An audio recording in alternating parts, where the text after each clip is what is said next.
Hello students, study by method में आपका एक बार फिर से बहुत बहुत स्वागत है।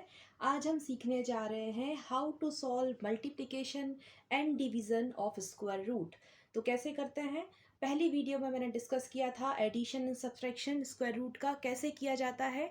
आज हम देखने जा रहे हैं multiplication and division of square root.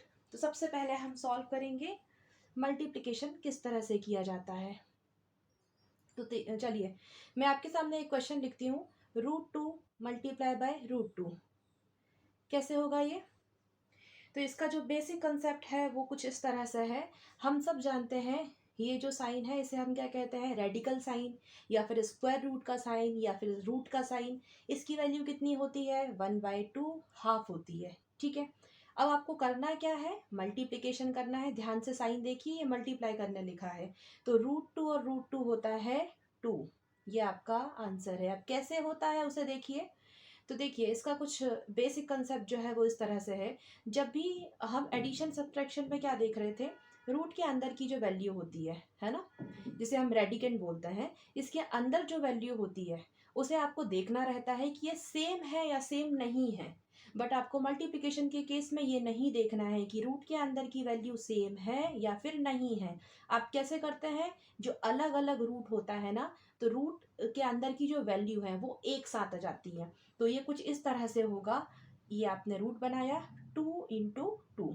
ठीक है, अब कैसे होगा, नेक्स्ट स्टेप होगी इसको। अब आपको दिख रहा है ये 2 × 2 में से ऐसे भी तो लिख सकती हूँ, राइट। अब हम सब जानते हैं इसकी वैल्यू कितनी होती है, रूट की हाफ होती है। तो जब आप इसको ऐसे लिख सकते हैं, रूट हटेगा तो क्या आ जाएगा, हाफ हो जाएगा। तो ये तो कट जाएंगे, बचा क्या, 2। या फिर आप इसे याद रख सकते हैं कि जब भी कोई सेम नंबर ऐसे आ जाता है तो उसका मल्टीप्लिकेशन क्या हो जाता है, वही नंबर आ जाता है, वो भी बिना रूट में। और उसका जो मेन कंसेप्ट था वो इस तरह से था कि हम इसे इस तरह से सॉल्व करते हैं तो आपके पास आंसर 2 आ जाएगा। अब इसी तरह से अगर मैं कुछ और लिखती हूँ, मान के चलिए यहाँ लिख देते हैं √3 मल्टीप्लाई बाय √3, क्या आंसर आएगा, 3। कैसे आया, अलग अलग जो नंबर है या सेम सेम नंबर जो है उसे आप एक कॉमन रूट के अंदर लिखिए। तो इस तरह से लिखेंगे। फिर क्या है, ये आपको दिख रहा है, ये भी 3 है, ये भी 3 है, तो इसे हम कुछ इस तरह से लिख सकते हैं। और जब ये साइन हटेगा तो यहाँ क्या आ जाएगा, हाफ। ये 2 से 2 कैंसिल, बचा क्या, 3। अब कुछ और देखिए, अगर मैं यहाँ लिखती हूँ 2√3 मल्टीप्लाई बाय 2√2, अब ये किस तरह से होगा। तो आप कैसे करते हैं, रैशनल नंबर को एक साथ मल्टीप्लाई कीजिए, irrational number and irrational number को एक साथ मल्टीप्लाई कीजिए। कहने का मतलब कुछ ऐसा है कि ये आपको दिख रहा है रूट के बाहर 2 है, यहाँ रूट के बाहर 2 है, तो 2 × 2 बिना रूट वाले एक साथ ऐड हो गए, सॉरी ऐड नहीं, मल्टीप्लिकेशन हुआ, मल्टीप्लाई हुए। ठीक है, हम मल्टीप्लिकेशन कर रहे हैं तो यहाँ पे क्या हुआ, मल्टीप्लाई हुआ। और ये जो रूट वाले हैं उनको आप ऐसे रूट रूट वाले साथ में मल्टीप्लाई कीजिए, तो ये हो जाएगा 4। और मैंने आपको अभी समझाया ऊपर कि जो रूट में जो वैल्यूज लिखी हैं उसे एक ऐसे कॉमन रूट बना के अंदर लिख दीजिए, चाहे वो सेम वैल्यू हो या फिर नहीं हो। तो यहाँ पर क्या आ जाएगा, दिस इज 6। अब आप 6 को और सिंप्लीफाई कर सकते हैं क्या, तो बिल्कुल कर सकते हैं। कैसे कर सकते हैं, इस √6 को और भी ज़्यादा सिंप्लीफाई करने के लिए आप इसके फैक्टर निकालिए या फिर एलसीएम निकालिए। तो सभी को आता है, कैसे निकालेंगे, ऐसे निकालते हैं। तो ये कितना हो गया, सॉरी दिस इज 3। ठीक है, तो एलसीएम क्या आया इसका, 2 × 3। अब अगर मैं इसे और सिंप्लीफाई करके इसकी जगह पर 2 × 3 लिखती हूँ, राइट। तो रूट से बाहर आने की ना कंडीशन होती है, क्या कंडीशन होती है, अगर पेयर बन जाता है तो जो पेयर बनता है ना बच्चों वो बाहर आ जाता है रूट के, और जो बचा रहता है वो रूट में रह जाता है, जिसका पेयर नहीं बन सकता है। अभी इस केस में आपको दिख रहा है ना तो 2 का पेयर बन रहा ना 3 का बन रहा है, इसलिए एज इट इज रह जाएंगे, राइट। अब कुछ और सम देखते हैं हम जो कि मल्टीप्लिकेशन के ही हैं।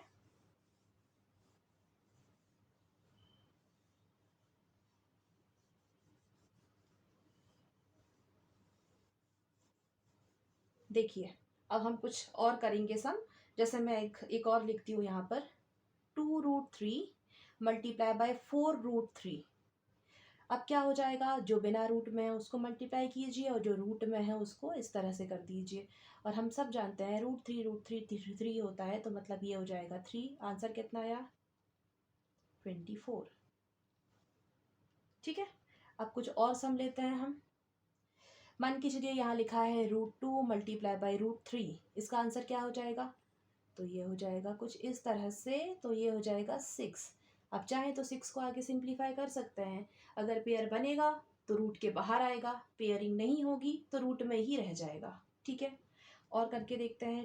2√2 मल्टीप्लाई बाई 8√4, ये कितना हो जाएगा? ये 16 हो गया। और ये कितना हो जाएगा? This is 8। अब इस पूरे √8 को आप और सिंप्लीफाई कैसे कर सकते हैं? फैक्टर या एलसीएम निकालिए। मतलब हम इसे और कैसे लिख सकते हैं सिंप्लीफाई करके? इस तरह से लिखेंगे 2 × 2 × 2।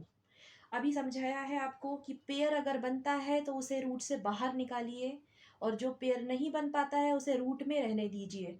तो ये बाहर आके कितना निकलेगा? पेयर बना है ना, तो एक ही 2 निकल के आएगा, क्योंकि मैंने पेयरिंग की है ना, इसलिए एक 2 तो बाहर आ गया, बचा क्या? सिर्फ ये बच गया। तो ये से ऐसे कैसा लिखिए,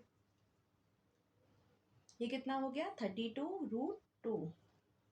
तो ये आपका क्या था? फाइनल आंसर था इसको सॉल्व करने के लिए। ठीक है, मीन्स आपने इसको सॉल्व किया तो आपके पास फाइनल आंसर आया 32√2। इस तरह से करेंगे। अब हम कुछ और सम देखेंगे।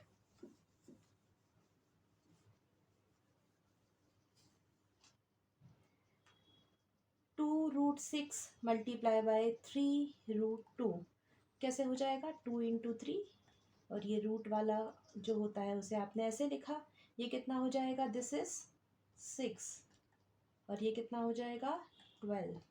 अब आप चाहें तो इस √12 को और सिंप्लीफाई करें, तो इसके फैक्टर निकालें, एलसीएम निकालें। कैसे निकालेंगे? ऐसे निकालते हैं।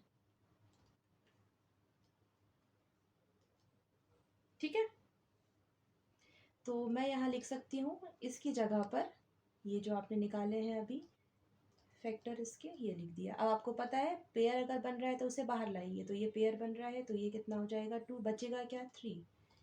तो ये कितना हो गया? 12√3। ये आपका आंसर है। आई होप आपको मल्टीप्लिकेशन समझ में आ रहे हैं कि हम किस तरह से मल्टीप्लिकेशन करते हैं। अब जो हम नेक्स्ट पढ़ने जा रहे हैं वो है हाउ टू डिवाइड। डिवाइड किस तरह से करेंगे? तो डिवाइड करना भी बहुत आसान है।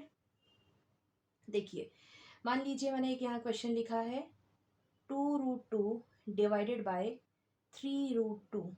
तो कैसे होगा ये? तो इसे ऐसे लिखिए आप। सेम सेम तो कैंसिल हो गया, बचा क्या आपके पास? सिर्फ 2/3 बचा। ठीक है, अब इसी तरह से मैं कुछ और लिख लेती हूँ।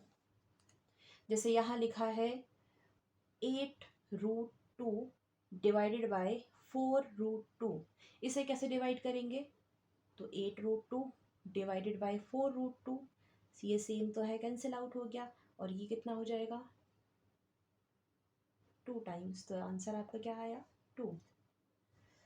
अब यहाँ पे अगर कुछ और लिखा है 3√2 डिवाइडेड बाय √3, तो ये कैसे होगा? तो 3√2 डिवाइडेड बाय √3, इसमें तो आप कुछ कर नहीं सकते, है ना, क्योंकि ये √2 है, ये √3 है। तो इसका आंसर यही का यही हो जाएगा। इसी तरह से लिखा हुआ है 4√2 डिवाइडेड बाय 2√3, ये कैसे होगा? तो 4√2 ऐसे लिखिए, 2√3 ऐसे लिखिए। तो यहाँ पे क्या हो जाएगा? ये आएगा आपका 2√2 बाय √3। अब इसे आप अगर और भी सिंप्लीफाई करना चाहें तो हमारे पास एक और कॉन्सेप्ट है जिसे हम क्या कहते हैं? रैशनलाइज करना, डिनोमिनेटर को रैशनलाइज करना। तो उसके बारे में मैं आपको नेक्स्ट वीडियो में समझाऊंगी कि रैशनलाइजेशन करते कैसे हैं। तो इसके लिए मैं एक सेपरेट वीडियो बनाऊंगी, उसे आप ज़रूर देखें। आज के वीडियो के लिए सिर्फ इतना ही। अगर आपको मेरी वीडियो पसंद आई है तो please like, share and subscribe my channel. Next video में हम बात करेंगे हाउ टू रैशनलाइज, तो आप उस वीडियो को ज़रूर देखें। Till then, bye bye, take care.